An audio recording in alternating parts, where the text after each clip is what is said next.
aad baa umahadsantahay walaal. Aniga qurbo baan kusoo koray, muddo badan baan joogay. Intaasoo dhan waxaan ka shaqaynayay, my backgroundkayga waxay tahay media. 5 sano ka hor waxaan bilaabay barnaamijyo Soomaalida isdhexgeliyo qurbada iyo dadka wadanka jooga. waxaa la yidhaahdaa Integration TV, isdhexgalka bulshada. So mashallah, so intaas waayo YouTube-ka dadka dhan iga barteen. waxaan leeyahay YouTube channel oo 50,000 subscribers ku jira, about 6 million views ah.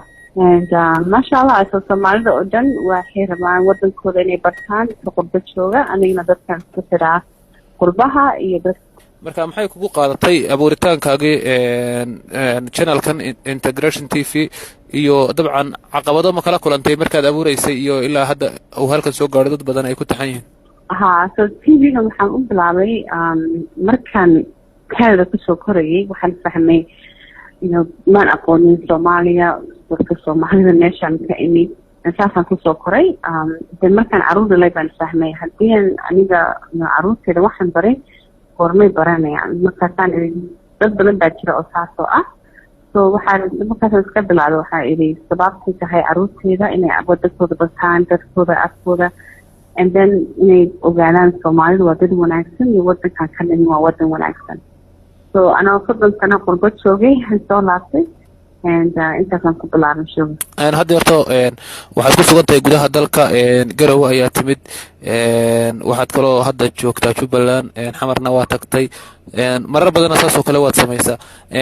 socdaalkaaga wadanka waad kusoo laalaabato, maxaad ka samaysaa? barnaamijyo noocee baad hadda samaynaysa? hadda waxaan ku noolahay magaalada Kismaayo. waan soo laabtay, qurbo waan ka soo laabtay.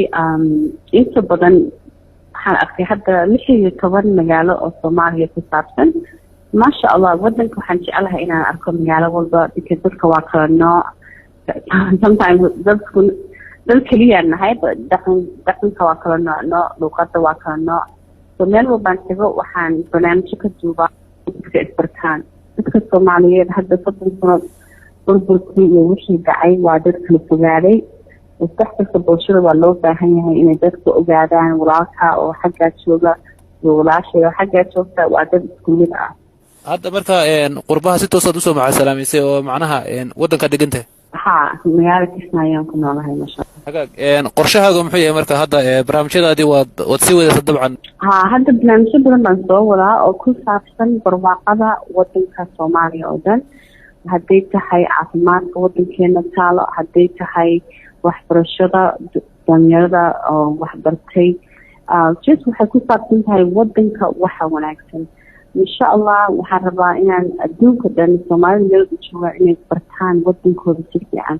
waxaan haysanaa wadanka ugu wanaagsan adduunka, anagoo Soomaaliya ma arkayna waxaas. maalin walba hadda markaan badda aado Kismaayo waxaa idhahdaa maasha Allah, alxamdulilah, ilaahay nimcadu na siiyey ma garanayno. insha Allah barnaamijyadan soo gelin doono cuntada, caafimaadka, hawada, inaan dadkan tusno wadankeena. haddii aan ka shaqeyno waa horumari karnaa. intii aad ku jirtay barnaamijyadan aad samaynaysay Integration TV iyo showyada aad soo saaraysay, wax caqabado ah oo aad kala kulantay ma jirta oo aad hadda nala wadaagi karta? waxyaabihii aadan ilaawi karin oo wax kugu xasuusta badnaa? aniga gabar baan ahay. inta badan gabdhaha Soomaaliyeed waa taqaanaa media kuma jiraan in badan.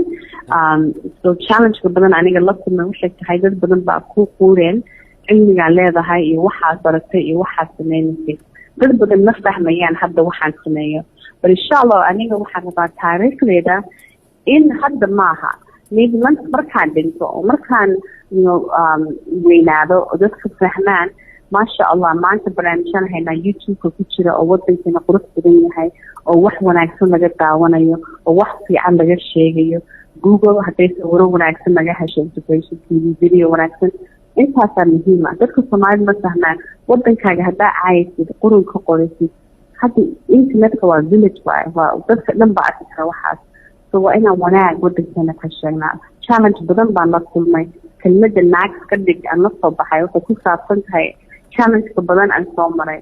dad baa rabay inay sameeyaan markaan Soomaaliya iman jiray, markaan gobollo kala tegi jiray. dad baa ii diiday inaan wax duubo. qofka uma joojin waan wada barnaamijkeena ilaa iyo hadda wadankayga ku noolahay alxamdulilah. So dadka waxaa u sheegaya dhegeysanaya qofna joojina jooyinkaaga hor u socda dhexda xidha waxbarta adduunka laga tegaya maxaa ka tegaysaa waaye. aad iyo aad inta badan markaad soo dhigto boostiyada hadday tahay twitterka ama facebooka social media oo dhan waxaad isticmaashaa halkudhig ama hashtag aad leedahay naagis ka dhig ereygaas bal tafaasiil ka bixiyo waxaad ula jeeda.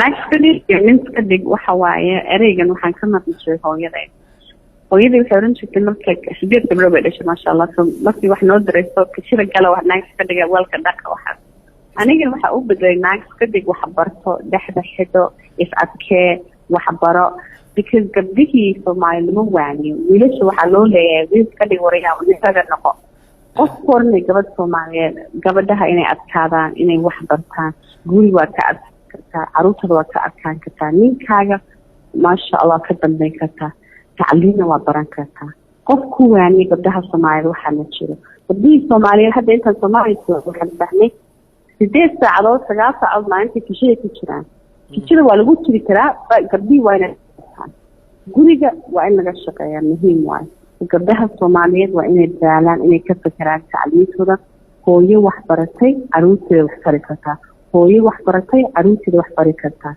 insha allah waxaan dadaalaynaa inaan barnaamijyo u sameyno dumarka Soomaaliyeed say fikirkaa la wareegaan nolosha maaha iska soco nolosha waxay tahay caruur baan dhalaynaa caruurta maxaan uga teginaa maxaan ku kordhinaa siday u korayaan. insha allah next kadig waa intaas faafta dhexda xidda gabdhaha Soomaaliyeed. ugu dambeyntii su'aasha ugu dambaysa maxaad jeceshahay oo dhaxal noocyo baad jeceshahay inaad uga tagto ummadda Soomaaliyeed oo bari ka maalin lagu xasuusto hadday tahay inaad buugaag qorto hadday tahay inaad documentary dhaxal galaho qarniyo jiri kara aad samayso ma kugu jira fikir noocaas ah oo barita ka maalin laga dhaxli karo. waxaan xasuustaa 6 sano ka hor markaan barnaamijyada TV-ga Canada ka bilaabay ummadda cadaanka dhan oo Canada ku nool aan ku tagay Soomaalida waxay yihiin waxay bartaan dadka wanaagsan. waxaan xasuustaa markii ugu horeysay aan Soomaaliya dadka ugu qoslayay Soomaaliya mataqaanid dadka Soomaaliya waxay ugu dhageysanayaan gabar qurbo kusoo kortay baa tahay markaasaan oran jiray maanta ma fahmaysaan waxaas aniga taariikhdeeda waxaan rabaa inay dadka fahmaan qof qurbo kusoo koray oo Soomaali ah waa Soomaali dadkaas waa dad nadiif ah dad wanaagsan hadda dadweynaha oo dhan wadankooda way rabaan inay yimaadaan kuwii wax bartayna cilmiga u keenaan wadankooda. so yaa soo dhaweynaya haddii qof walba Soomaali leeyahay Soomaali midkii sida Soomaali kuma hadashid yaa soo dhaweynaya. so taariikhdeeda waxaan rabaa insha allah in dadka ogaanaan dad badan oo qurbo ka yimi soo celinay oo cilmi leh wadankooda wax kari kara iyo dad wadanka ku nool oo raba inay wax bartaan oo horumaraan wadankooda.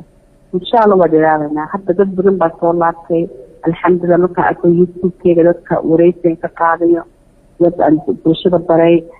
so maaha nolosheeda aniga waxaan ka fikirayaa caruurteeda markay weynaadaan inay dad wanaagsan ka arkaan TV-ga wax wanaagsana soo gelino waan nacay qarax iyo balaayo laga hadlayo Soomaalida iyo negative-ka waa inaan positive-ka badinaa inaan wadankeena wax wanaagsan ka sheegnaa inaan dadkeena wax wanaagsan ka sheegnaa nin walba wuu ogyahay wuxuu yahay haddii aan caayano ismaynano Soomaali baan nahay aniga ismaynana wadankeena naga ismaynana.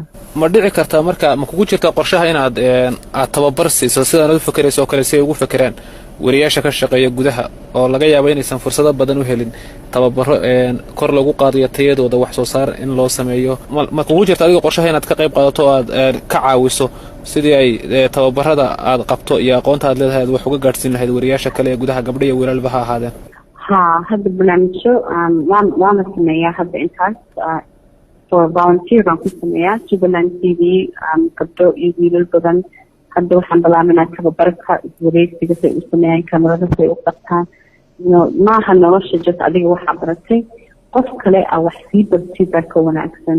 so insha allah waxaan rabnaa programmo wanaagsan gabdhaha Soomaaliyeed u sameyno Jubaland TV ku saabsan kasoo bixi doona iyo showgeedii oo weekdayska ilaa jimcaha umaanaya kasoo bixi doona bisha 6 ah. إن شاء الله دعينا تعليم وإن قف كل أسبوع أبينا نسافر أسبوع برنسا